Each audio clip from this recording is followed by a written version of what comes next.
This Friday, audiences everywhere are calling Gladiator the single greatest movie of the year.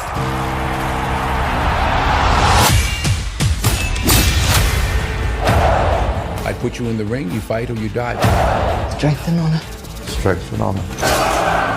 It's ferociously entertaining. The odds are against you. The odds are always against me. This is what movies were made for. The God has spoken! To amuse you is my only wish.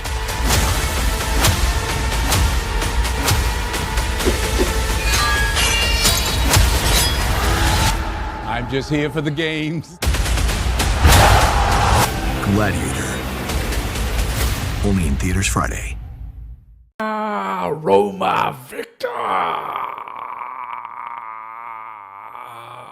man, this thing is cutting off circulation in my head and my neck. Oh, hard to believe I've been waiting a couple months to actually wear this thing.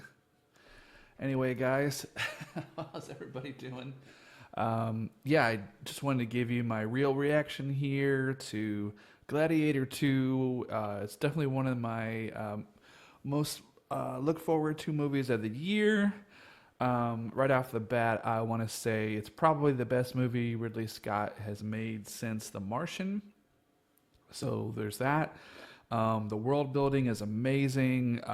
It's definitely going to get nominated for cinematography, probably Denzel Washington too.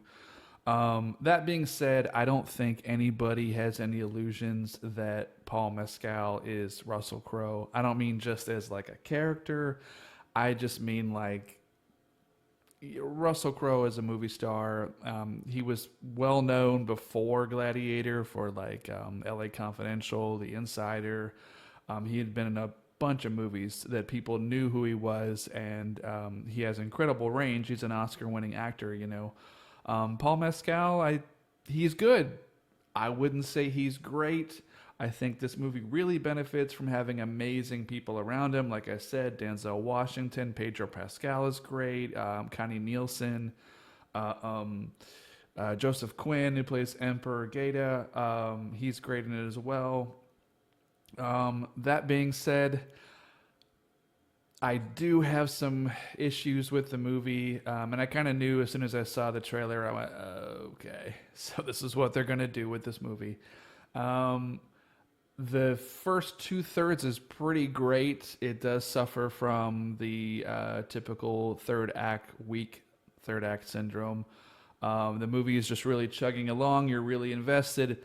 And I know, like with the first film, it deviates quite a bit from history. It kind of goes off the rails a little bit in the third act, where it's like, oh, guys, if you had just stuck to the history, like they really neutered Emperor Caracalla as a character and just wussified him and almost made him like an afterthought character, which, if you know anything about history, if you're watching this, Google Emperor Caracalla.